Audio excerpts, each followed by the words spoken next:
Planning है, क्या रूपरेखा सोच कर आए हैं? जी बहुत सारे विषय हैं जिनको सोच कर आए हैं, जो राज्य स्तरीय हैं, कोयलांचल स्तरीय हैं, जिला स्तरीय हैं, और जैसे ही हमें अवसर मिलेगा उन विषयों पर वार्तालाप होगी, उन विषयों पर चर्चा होगी और उन समस्याओं का निदान करने के लिए सरकार पर प्रेशर बनेगा। पेपर लीक का मामला किस तरीके से? देखिए करिश्मा जी, पेपर लीक का मामला बिल्कुल जघन्य अपराध है। जिन लोगों ने भी इस कृत्य को अंजाम दिया है, सरकार उन पर गंभीर होकर कार्रवाई करे।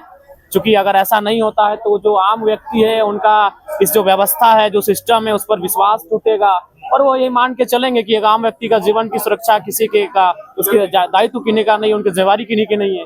महिला समान योजना की राशि जो है वो नहीं। जी बिल्कुल क्या स्टैंड है, क्या गंभीर मुद्दे हैं यार, क्योंकि जो पढ़ने वाले स्कूल कॉलेज के छात्र उस राज्य की भविष्य, इस देश की भविष्य है और उनके भविष्य के साथ अगर खिलवाड़ होगा तो निसंदेह ये गंभीर मुद्दे हैं, इन पर गंभीर चर्चाएं होनी चाहिए और इसका निष्पादन होना चाहिए।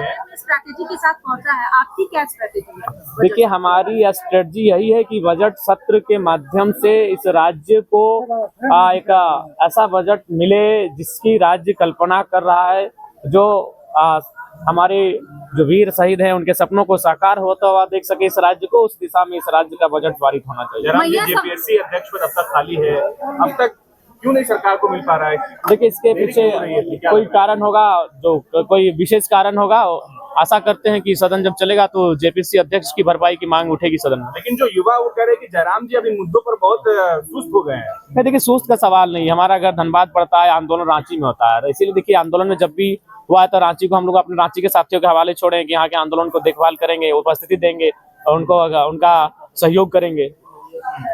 मैया समान योजना की राशि जो है वो नहीं मिल पा रही है। देखिए बिल्कुल, और शायद सुनने में आया कि बैंक का भी हस्तांतरण किया गया है, किसी दूसरे बैंक में शिफ्ट किया गया है, उसके भी बहुत सारे कुछ न कुछ कह सकते हैं कुछ ऐसी घटना विषय हैं, उनका कहीं ना कहीं मैंने पहले भी कहा था कि ये योजनाएं लंबे समय तक नहीं चलेंगी और फलस्वरूप वो होता हुआ दिख रहा है। मैंने पहले भी इसका सजेशन दिया था। जयराम जी फिर एक बार आप चर्चा में आ गए हैं। पिछला जब आप विशेष सत्र चल रहा था तो आपने मंच कहा था कि मैं दिए नहीं लूंगा, मैंने ये कहा था बिल्कुल। आप कंट्रोवर्सी में आ गए हैं। नहीं, कंट्रोवर्सी तो क्या जवाब आलोचकों के लिए आप दिए के लिए स्कॉर्पियो नहीं, हम फिर कह रहे हैं हम नहीं, पहले मेरी बात सुनिए। हाँ बोलिए। बिल्कुल उस दिन भर मैया सम्मान योजना पे चर्चा हुआ था। जी। उसके बाद मैंने कहा कि आप लोग 2500 रुपए का इतना महिमा मंडन कर रहे हैं और आप लोग 2 लाख की सैलरी ले रहे हैं, लाख रुपए का टीए ले रहे हैं और आप 2500 रुपया दे के महिमा मंडन कर रहे हैं, तो आप एक काम कीजिए, आप भी अपना जो जीवन है उसे सरल बनाइए आम जनता की तरह। तो मैंने ये कहा था, आज भी हम रिपीट कर रहे हैं इस बात को।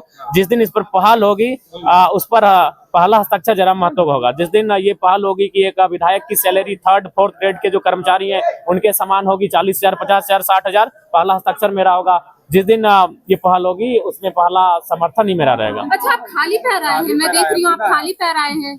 हाँ, वचन है तो वचन को निभाना पड़ेगा, वचन है। ठीक है। गाड़ी खरीदने पर सवाल उठाए जा रहे हैं। देखिए मैंने फिर कहा मैं आवास भी लेने जा रहा हूँ, लेकिन मेरा तर्क जान लीजिए, मैं आवास भी लूंगा क्योंकि मैं किसी वीआईपी के भरोसे अपना सुख सुविधा क्यों छोड़ूंगा। मेरी राज्य की जनता गरीब है, लाचार है, बेबस है, यहाँ के छात्र प्रताड़ित है, परेशान है, तो जो सुविधा मुझे सरकार से मिलेगी मैं वो सुविधा लूंगा और उन्हें मैं रॉबिन हुड के तर्ज पर जनता को दूंगा। बिल्कुल, मैं आवास की भी सुविधा लूंगा। नहीं, हम नहीं लेते, लेकिन उस सुविधा का अगर हम आवास नहीं लेते, वो आवास कोई ना कोई सरकार का आदमी रख लेगा, कोई वीआईपी पर्सन रख लेगा। देखिए रहे मंत्री लोग 2 जगह का रखे हैं, पुराना आवास भी रखे हैं और नया आवास भी रखे हैं। जो विधायक हार के गए वो आवास नहीं छोड़ रहे हैं। तो मेरा कहना है कि जो आवास मुझे अलॉटमेंट होगा वो किसी वीआईपी पर्सन क्यों होगा, इसलिए मैं वो आवास लूंगा। बिल्कुल आज मीडिया के सामने कह रहा हूँ, और वो मैं अपने क्षेत्र से आने वाले 10-15 विद्यार्थियों को अलॉटमेंट कर दूंगा। वो रहेंगे, पढ़ाई करेंगे वहां से। नहीं, मुकर नहीं रहे, ये मुकरना नहीं कहते हैं। आपने बड़ी बात कही कि आप विद्यार्थियों हाँ बिल्कुल अलॉट करेंगे, बिल्कुल अमल करेंगे। मैं मुकर नहीं रहा हूँ, मैं कह रहा हूँ कि अभी देख रहे हैं मंत्री लोग 2 आवास लेके बैठा है भैया, उनको कोई कमी है, इतनी सुख सुविधा है। तो मैं अगर आवास ना लूं तो किसी के हिस्से में चला जाएगा और किसी राजा के हिस्से में जाएगा, जबकि हमारी जनता गरीब है। तो मैं लेकर स्टूडेंट के बीच लेके जाऊंगा। आप आए तो इंटरव्यू लेने मेरे आवास में आ जाए। धन्यवाद।